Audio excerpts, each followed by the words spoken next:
Good morning and welcome back to the Mahina Cardigan knit along. So today I'm going to have a little bit of a podcast and I'm going to show you a technique for your sweater. But first I'm going to ramble on a little bit and tell you what's going on here. So we went, my husband and I went glamping and we went to Custer State Park a couple weeks ago. So that's why there was a delay in last week's video because we were gone. So before we started this whole sweater knit along, I had scheduled already a 2-week backpacking trip, which I'm leaving for tomorrow. And I have this problem with overestimating the things I can get done in the amount of time I have. Also, I have 2 kids in college, and of course, last week they had to be out of their campus housing. So there was that. I don't know why I thought I could get all these things done. Plus host a knit along. You would think by now I would learn my limitations at almost 55 years old. You'd think I'd figure that out, but no, I still overschedule myself. I don't account for enough what I call fudge factor, meaning, slush, right? The slush fund, the variance that needs to occur on each end of a project. I seem to have real trouble accurately estimating the time in which I need to do things. All this is to say that I'm going to show you a technique for darning any holes that you might have underneath the arms of your sweater. So despite my picking up, I do have a gap here, despite picking up extra stitches. So in this week's video, I'm going to show you how to handle that. And then we're going to be delayed on picking up the button band because I'm not ready to do that, given my own lack of planning and not realizing what all I had to do in mid-May. Needless to say, glamping was good and restorative. My husband played a lot of golf. I went on some hikes. My kids did get moved off campus. Nobody was injured in the process. And then they both are off starting summer jobs. So I've been helping. Oh my word. I've been helping with that. So how much time does it take to pick out pants? I feel like that's a whole nother topic, women's pants, because if you have hips at all and you're, a young adult without extra fluff in the front, if you have hips at all, then that means the waistband is gapping in the back. How annoying. Anyway, so there was a lot of frustration in trying on lots of pairs of pants. And it seemed to take forever. That's beside the point. The point is that the button band pickup is going to have to wait until I'm back from my 100-mile trek, which I will post about periodically after the fact. It's not a good idea to share your location on social media. So whatever you see on social media, I will be long since gone from wherever you think I am. So that's just a safety measure, right? So I'll be posting about that on my Instagram mostly. And then if you want to follow my hiking adventures, I do have a YouTube channel, albeit very tiny. I started that just for family and friends. But, if you want to follow, I'll be uploading some videos about this hike later on in the summer. You can go over and see what's there now if you feel like it. Just watching me plod through the woods. I am not fast. In fact, people have asked me, don't you worry about, wild animals and stuff? I'm like, no, not really. I'm not fast enough to incite the prey drive of any wild animal at all. So you hear people getting attacked by mountain lions. That's because they're mountain bikers. They're mountain bikers and they're zipping back and forth, right? I'm like a turtle. I'm like slow and steady. So it's going to take me a long time to get this trip done. But this is a trail I've been wanting to hike for a long time and finish. So we planned this way before the cardigan knit along. So I apologize once again for the delay. However, it does give the opportunity for people to catch up. If you are on Sleeve Island, take your time. If you're waiting for the button band video, go buy some 5/8" buttons. Who is actually monogamous anyway? I feel like there's lots of things for people to be working on. The other reason I'm behind Well, there's there's lots of reasons. So I'm just going to say, okay, I'm done justifying why I'm behind. I just am. And, the content is free. So take that for what it is. And I appreciate you sticking around even, and I apologize if you're frustrated with me. And I understand that too. So summertime is hard. This transition from spring to summer with kids and calendars is difficult. So thank you for understanding that. Um, On another note, we've had an interesting conversation in the Purl Together group in the last 24 hours about gift knitting. If you're not in the Purl Together group, but you're interested in that conversation, I will recap after I show you the technique video. If you are in the Purl Together group or want to be, there's a link down below in the video description. Go check that out if you want to read everyone's comments. It's been a really constructive conversation, but I'll give you the encapsulated version of that when we come back from the technique video. So without further rambling on my part, let's get to it. Okay, let's take a look. So you can see in the underarm, I have this hole right here. So I'm going to go to the inside of that. Now this is just where I joined to start knitting the sleeve. So I'll weave that in later, but we want to address this gap right here. So what I'm going to do is take some of the matching yarn and thread a darning needle. Okay, and then just kind of the overall idea that I like to do is I'm just going to take this thread and go kind of weave it in all the way around. So in a circle, and then that way I can draw it up like a purse, like the top of a purse string. So I'm just going to go around these stitches here. Hopefully you can see that. Let me zoom in a little bit. Draw some of that through, and I'll trim this off. I know that's, kind of an exorbitant amount of yarn. And I'm going around the edge of the hole here, picking up. There we go. And you can already tell that that's going to pull that right up. That's going to be just fine. Then I'm just going to weave in these ends right here. You could even tie a little square knot if you wanted to, and I might. But I'm just going to hang on to this for a second and see how that is on the, oh, see? That just draws that right up, doesn't it? That works out just fine. Easy and quick.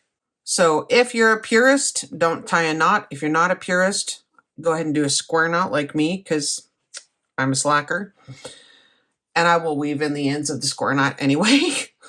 But I am going to go ahead and do this because for me, that's kind of a stress point under the arms.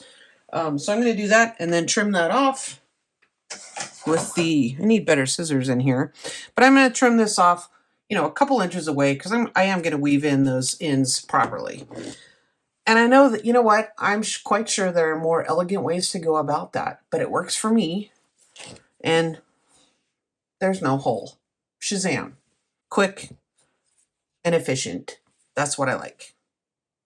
Okay, now my gap on the other side is bigger, and there's kind of like 3 separate holes. So let me show you what I'm going to do there. It's a very similar kind of thing, but instead of just going around in a circle, I'm kind of going to go maybe do a little back and forthing mattress type of a stitch before that on this upper section here, and then go around. So let me show you how I'm going to handle that, and we'll see if my idea for that works. Because I feel like every knitted darning is different. And so sometimes my ideas work, sometimes not so much. And it's okay to regroup, and it's all right to regroup and do something else. So let me take a look at the inside, and here again you can see how instead of just a round repair job, we're going to have some back and forthing to do here and then go around, which is totally fine. I just want to draw these sides together. So I'm going to start a little bit higher than the gap requires maybe, and then over and under my way across. And I'm going to draw that in. And it, I feel like it's okay if it's not super tight, but now my yarn's coming off the right side here, and I'm going to start my circle by going around, over and under, around and through, whatever looks good to you. And I'm going to do the same thing over here. And I've got this big tail, or this big float kind of thing right there. So I'm going to avoid that, and because I would really like to draw that in as well if I can. Okay, this is already looking better. I'm going to snug this up at the top. I don't want to pucker everything too much because I don't want it, I want it to still kind of match the gauge I have, if that makes sense, and the spacing of the other stitches. So I don't want it to intentionally look really pursed, I guess, for lack of a better term. Okay, now I have a little tangled mess here. There we go. All right, now I'm kind of back to where I started, and I can give that a little tug. Before I tie anything or weave anything, I'm going to turn this over and see how that... Oh, yeah, that's tolerable. Okay, I can deal with that. I mean, that's a little awkward, that cross right there, but you know what? It's in my armpit. Who's going to see that? Okay, so again, unelegant and crass that I am, I'm going to tie my little knot right here. Square knot. Right over left, left over right. There we go. And then I will trim this and weave in those ends when we get to the part where we're doing our finishing. Okay, much better. That works for me. All right.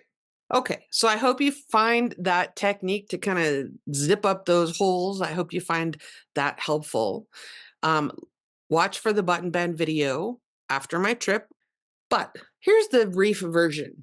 Okay, so an anonymous member of our Facebook group posted that she had seen a dishcloth that was a pattern, and it was made. It was pretty. It was purple. It was nice. It wasn't just a random dishcloth. Anyway, she had made this as a gift for someone, and she saw it, and presumably at that person's home, being used for some kind of a shop, like a workshop purpose, and it was soiled and not necessarily what you would expect for a hand knitted dishcloth to be used for.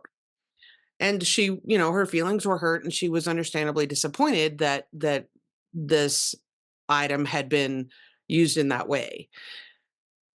And that brought up, I thought a long time about how to respond to that post, and it brought up because she mentioned me directly about whether people are knitworthy or not. And, we've talked about that quite a lot before. And that brought up some interesting feelings on my part and some topics of thoughts on how I view that issue. I think that there's a lot of people that are, they knit an item for someone with the best of intentions. Obviously, we put a lot of care and love and emotions and talent into each stitch that we create for the intended recipient. And some people do that with a person in mind. Some people just knit a pile of dishcloths and then use them for whatever comes up, whether that's a wedding gift, or I have a friend who makes tea towels in sets. And so then whenever she needs one, she goes and grabs it, and there you go. It's ready-made gift for whoever might benefit from that.